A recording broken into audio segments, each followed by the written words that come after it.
T ದೇವೇಗೌಡರ ನೇತೃತ್ವದಲ್ಲಿ ಇವತ್ತು ಕೋರ್ ಕಮಿಟಿ ಸಭೆಯಲ್ಲಿ ನಡೀಲಿಕ್ಕಿದೆ. ಏನು ಸಭೆಯ ಉದ್ದೇಶ ಅವ್ರನ್ನೇ ಕೇಳೋಣ. ಸರ್, ಇವತ್ತು ಕೋರ್ ಕಮಿಟಿ ಸಭೆ ಕರೆದಿರಿ, ಏನು ಉದ್ದೇಶ, ಯಾಕಾಗಿ? ಕೋರ್ ಕಮಿಟಿ ಸಭೆ ಚುನಾವಣೆ ಮುಗಿದ ಮೇಲೆ ಒಂದು ಕೋರ್ ಕಮಿಟಿ ಸಭೆಯನ್ನು ಕರಿಬೇಕು. ಜೊತೆಗೆ ನಮ್ಮ ಪಕ್ಷದ ಮುಖಂಡರುಗಳನ್ನೆಲ್ಲರೂ ಕೂಡ ಕರೆದು ರಾಜ್ಯದಲ್ಲಿ ಏನು ನಮ್ಮ ಪ್ರಜ್ವಲ್ ರೇವಣ್ಣ ಅವರ ಮೇಲೆ ಬಂದಿರತಕ್ಕಂಥ ಆರೋಪ ಬಂದ ನಂತರ ಯಾವ್ಯಾವ ರೀತಿ ಘಟನಾವಳಿಗಳಾಗ್ತಾಯಿದ್ದಾವೆ, ರೇವಣ್ಣವ್ರನ್ನ ಕಿಡ್ನ್ಯಾಪ್ ಕೇಸ್ ಅಂತ ಮಾಡಿ ಸಿಕ್ಕಾಕಿ ಅವ್ರನ್ನ ಬಂಧಿಸಿರ್ತಕ್ಕಂಥ ವಿಚಾರ, SIT ಕಮಿಟಿ ಏನು ಮಾಡಿದ್ದಾರೆ ತನಿಖಾ ಸಮಿತಿಯನ್ನು, ಆ ತನಿಖಾ ಸಮಿತಿ ಒನ್ ವೇ ಮಾತ್ರ ಮಾಡ್ತಿದ್ದು, ಯಾರು ಅಪವಾದಕ್ಕೆ ಗುರಿ ಮಾಡಿ ಸಂತ್ರಸ್ತೆಯರಾಗಿದ್ದಾರೆ ಅವ್ರ ಬಗ್ಗೆ ಕಂಪ್ಲೇಂಟ್ ಕೊಟ್ಟರು ಕೂಡ ಅದನ್ನೇನು ಎನ್ಕ್ವೈರಿನೇ ಮಾಡಿದೆ ಅವರು JDS ನಾಯಕರುಗಳನ್ನು ಮುಗಿಸ್ಬೇಕು ಅಂತಕ್ಕಂಥ ಒಂದು ತೀರ್ಮಾನವನ್ನು ಮಾಡಿ ಏನು ತನಿಖೆಯನ್ನು ಮಾಡೋಕ್ಕೆ ಪ್ರಾರಂಭ ಮಾಡ್ತಿದ್ದಾರೆ. ಇದರಿಂದ ರಾಜ್ಯದಲ್ಲಿ ನಮ್ಮ ಪಕ್ಷದ ಕಾರ್ಯಕರ್ತರಿಗೆ, ಮುಖಂಡರಿಗೆ ಎಲ್ಲೋ ಒಂದು ಕಡೆ ನಮ್ಮ ಪಕ್ಷವನ್ನು ಮುಗಿಸ್ತಕ್ಕಂಥ ಸಂಚು ಕಾಂಗ್ರೆಸ್ ಸರ್ಕಾರದಿಂದ ಆಗ್ತಾಯಿದೆ ಅಂತಕ್ಕಂಥದ್ದು ಗೊತ್ತಾಗಿ ಎಲ್ಲ ಕಡೆ ಅವರು ಧರಣಿಗಳನ್ನು ಪ್ರಾರಂಭ ಮಾಡಿದ್ದಾರೆ, ಹೋರಾಟಗಳನ್ನ ಪ್ರಾರಂಭ ಮಾಡಿದ್ದಾರೆ. ಇವತ್ತು ರಾಜ್ಯ ಮಟ್ಟದ ಅಧ್ಯಕ್ಷಗಳು, ಮುಖಂಡರುಗಳು, ನಮ್ಮ ಕೋರ್ ಕಮಿಟಿಯ ಸದಸ್ಯರುಗಳು ಎಲ್ಲರೂ ಕೂಡ ಬರೋದ್ರಿಂದ ನಡಿ ಈಗ ಶುರು ಮಾಡೋಣ. ಕೇಸರಿಯಿಂದ ಮನೋಲ್ಲಾಸ ಮನಸ್ಸು ಮತ್ತೇರಿ ಕುಣಿದಾಡಿದೆ ನೋಡು, ಮನಸ್ಸು ಮತ್ತೇರಿ ಕುಣಿದಾಡಿದೆ ನೋಡು. ಕ್ಷಣ ಕ್ಷಣವೂ ಆಚರಿಸಿ ಕೇಸರಿ ಹಬ್ಬ.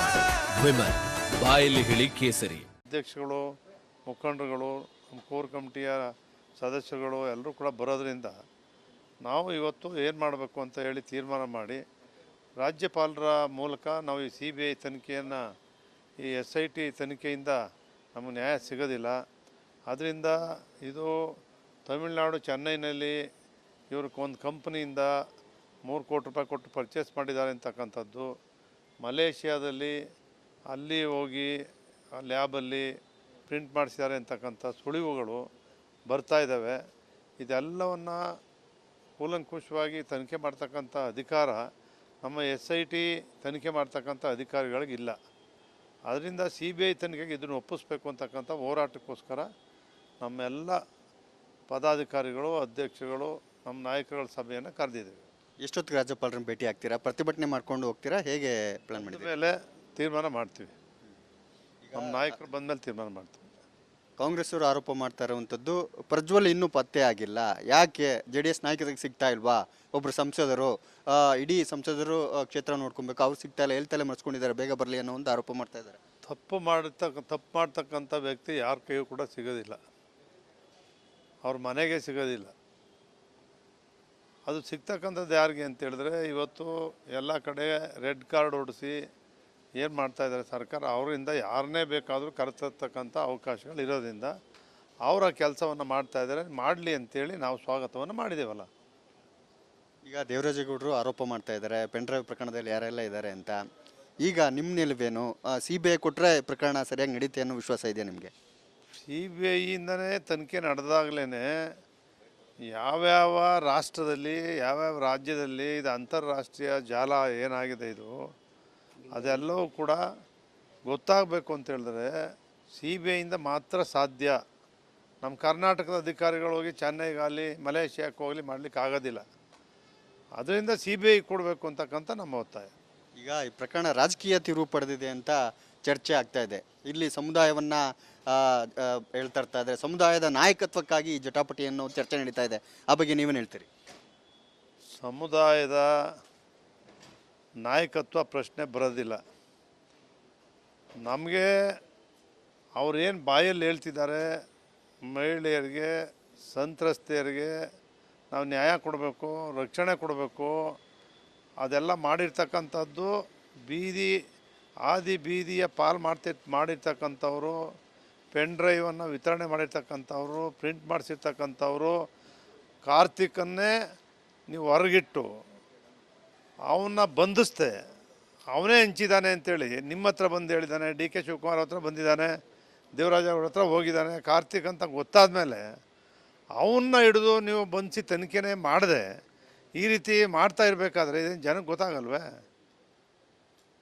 ಇದನ್ನು ಅವ್ರು ಮಾಡ್ತಿಲ್ಲ. ನಾವು ಕೂಡ ಮೊದಲನೇ ದಿನ ಹೇಳ್ದು ತಪ್ಪು ಮಾಡಿರ್ತಕ್ಕಂಥವ್ರಿಗೆ ಶಿಕ್ಷೆ ಆಗಲಿ, ಪ್ರಜ್ವಲ್ರವ್ರ ಪಕ್ಷದಿಂದ ಅಮಾನತು ಕೂಡ ಮಾಡಿದ್ದೀವಿ, ಮಹಿಳೆಯರಿಗೆ ನ್ಯಾಯ ಒದಗಿಸ್ಬೇಕು ಅಂತಕ್ಕಂಥದ್ದೇ ನಮ್ಮ ಹೋರಾಟ ಇರ್ತಕ್ಕಂಥದ್ದು.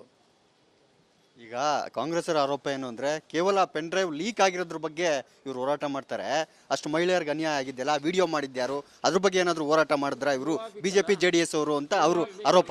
ವಿಡಿಯೋ ಮಾಡಿ ವಿತರಣೆ ಮಾಡಿದಾರಲ್ಲ, ವಿಡಿಯೋ ಮಾಡ್ಕೊಂಡಿರೋರು ಒಬ್ಬರಾದರೆ ಅದನ್ನು ವಿಡಿಯೋ ಮಾಡ್ಕೊಂಡು ವಿತರಣೆ ಮಾಡಿರೋರು ಇದ್ದಾರಲ್ಲ, ಅವರಿಂತಾನೇ ಇವರೆಲ್ಲ ಅಪಮಾನ ಆಗಿರ್ತಕ್ಕಂಥದ್ದು. ಅವ್ರಂತಾನೇ ನಾವು ಎನ್ಕ್ವೈರಿ ಅವರು ಅಷ್ಟೇ ಸಮಾನವಾದಂಥ ಅಪರಾಧಕ್ಕೆ ಕ್ರಿಮಿನಲ್ ಕೇಸ್ಗೊಳಗಾಗ್ತಾರಲ್ವ, ಅವ್ರ ಬಗ್ಗೆ ಏನೂ ಮಾಡ್ತಿಲ್ವಲ್ಲ ನೀವು, ಏನು ಮಾಡದೆ ಬರೀ ಬಾಯಿ ಮಾಡ್ತಾಯಿದ್ದೀರಿ. ಬರೀ JDS ಮುಗಿಸೇ ಬಿಡಬೇಕು, JDS ಮುಗ್ದೋಗುತ್ತಾ, JDS ಮುಗಿಸ್ಬೇಕು ಅಂತ ಹೊರಟಿದ್ದೀರಿ. ಅದಕ್ಕೆ JDSನವ್ರಿಗೆಲ್ಲರೂ ಕೂಡ ಇದುವರೆಗೂ ಕೂಡ ಮುಕ್ತ ಅವಕಾಶ ಕೊಟ್ಟಿದ್ದೀವಿ, ಬೆಂಬಲ ಕೊಟ್ಟಿದ್ದೀವಿ, ಸ್ವಾಗತ ಮಾಡಿದ್ದೀವಿ. ನಾವೆಲ್ಲರೂ ಕೂಡ ಯಾರೂ ಕೂಡ ಅವ್ರಿಗೆ ಶಿಕ್ಷೆ ಆಗಬಾರ್ದು ಅಂತಕ್ಕಂಥ ನಾವೆಲ್ಲೂ ಕೂಡ ಹೇಳಿಲ್ಲ. ಸರ್ಕಾರ ನಿಮ್ಮ ಕೈಯಲ್ಲಿದೆ, ಆ ತನಿಖೆ ಮಾಡಿ ತಪ್ಪಿತಸ್ಥರಿಗೆ ಕಠಿಣವಾದ ಶಿಕ್ಷೆ ಕೊಡಿ ಅಂತಕ್ಕಂಥದ್ದನ್ನು ನಮ್ಮ ಪಕ್ಷನೇ ಹೇಳಿ, ನಮ್ಮ ಪಕ್ಷದ ನಾಯಕರುಗಳು ಹೇಳಿ ತೀರ್ಮಾನ ಕೊಟ್ಟಿದ್ದೀವಿ. ಆದ್ದರಿಂದ ನಮ್ಮ ಪಕ್ಷ ಬಿಟ್ಬಿಟ್ಟು ನೀವು ಸರ್ಕಾರ ಕೈಯಲ್ಲಿ ಇಟ್ಕೊಂಬಿಟ್ರು ನೀವೇ ಸುತ್ತ ಬೇಲಿ ಇರೋದೇ ನೀವು, ಸರ್ಕಾರ ರಕ್ಷಣೆ ಮಾಡ್ತಕ್ಕಂಥವ್ರು ನೀವೇ, ಬೇಲಿಯ ದ್ವಲ ಮೇಯ್ತದೆ ಬೆನ್ನಂಗೆ ಬೆಳೆನ ನೀವೇ, ಮಹಿಳೆಯರ ಮಾನ ಅಪಹರಣ ಮಾಡಿರೋರು ನೀವೇ, ಅದು ತನಿಖೆ ಮಾಡದೇ ಇರೋರು ನೀವೇ. ನೀವು ರೇವಣ್ಣ ಪ್ರಜ್ವಲ್ಲು ಹಿಡೀರಿ ಹಾಕಿದಿರಿ, ರೇವಣ್ಣವ್ರನ್ನ ಜೈಲಿಗೆ ಹಾಕಿದಿರಿ ಅಂತ ಪ್ರತಿಭಟನೆ ಮಾಡಿದ್ವು ನಾವು. ರೇವಣ್ಣವ್ರು ಜೈಲಿಗೆ ಹಾಕಿದಿರಿ ಅಂತ ಪ್ರತಿಭಟನೆ ಮಾಡಲಿಲ್ಲ. ದೇವರಾಜೇಗೌಡನ CD ಮೂಲಕ ಇದನ್ನು ಯಾರು ಮಾಡಿದ್ದಾರೆ, ಯಾರು ರೂವಾರಿ ಸರ್ಕಾರ ಮಾಡಿದೆ ಅಂತ ಗೊತ್ತಾದ ಮೇಲೆ ನಾವೆಲ್ಲರೂ ಕೂಡ ಹೋರಾಟವನ್ನು ಮಾಡ್ತಾಯಿದ್ದೀವಿ ನ್ಯಾಯಕ್ಕೋಸ್ಕರ.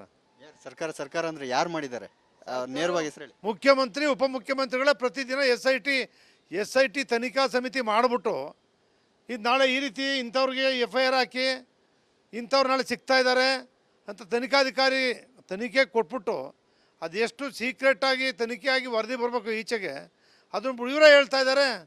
ಇವ್ರು ತಪ್ಪು ಮಾಡಿದ್ದಾರೆ, ಇವ್ರು ಶಿಕ್ಷೆ ಆಗಬೇಕು, ಇವ್ರಿಗೆ A1 ಮಾಡಿ A2 ಮಾಡಿ ಇವರೇ ನಡೆಸ್ತಾ ಇದ್ದಾರಲ್ಲ. ಮುಖ್ಯಮಂತ್ರಿ ಉಪಮುಖ್ಯಮಂತ್ರಿ ಪ್ರತಿನಿತ್ಯ SIT ಮೀಟಿಂಗ್ ಕರೆದು ಒಂದು ಸಾರಿ ಕಮಿಟಿ ಮಾಡಿ ಕೊಟ್ಟ ಮೇಲೆ, ಸಮಿತಿ ಮಾಡಿದ್ಮೇಲೆ, ಎನ್ಕ್ವೈರಿ ಸಮಿತಿನ ಇವರೇ ಕರೆದು ಪ್ರತಿದಿನ ರಿವ್ಯೂ ಮಾಡ್ತಾ ಇದ್ದಾರಲ್ಲ. ಇವರೇ ಕೋರ್ಟ್ ಜಡ್ಜ್ ಥರ ಏನಿಗೆ ಮಾಡ್ತಾ ಇದ್ದಾರೆ ಇವರೇ. ಆ ಕೋರ್ಟ್ ಜಡ್ಜ್ ಹೇಳಲ್ಲ ತೀರ್ಪು ಬರೋ ಗಂಟ, ಅದು ಇವರಿಗಳೇ ತೀರ್ಪುಗಳನ್ನು ಹೇಳ್ತಾ ಇದ್ದಾರಲ್ಲ. ಅದರಿಂದ ಅವರ ಕೈ ಕೆಳಗಡೆ ಇದೆ. ಇದಿಷ್ಟು GT ದೇವೇಗೌಡರ ಆರೋಪ. SIT ಕೇವಲ ಸರ್ಕಾರದ ಕೈಗೊಂಬೆ ಆಗಿದೆ, CM ಮತ್ತು DCM ಅವರ ಕೈಗೊಂಬೆ ಆಗಿದೆ ಅನ್ನೋದು GT ದೇವೇಗೌಡರ ಆರೋಪ. ಹೀಗಾಗಿ CBI ತನಿಖೆ ಕೊಟ್ಟರೆ ಸತ್ಯಾಂಶ ಹೊರಗಡೆ ಬನ್ನುತ್ತೆ ಅನ್ನೋದು ಅವ್ರ ವಾದ. ಕ್ಯಾಮ್ರಾ ಪರ್ಸನ್ ಮಂಜು ಜೊತೆ ಸತೀಶ್ ಕುಮಾರ್, ರಿಪಬ್ಲಿಕ್ ಕನ್ನಡ.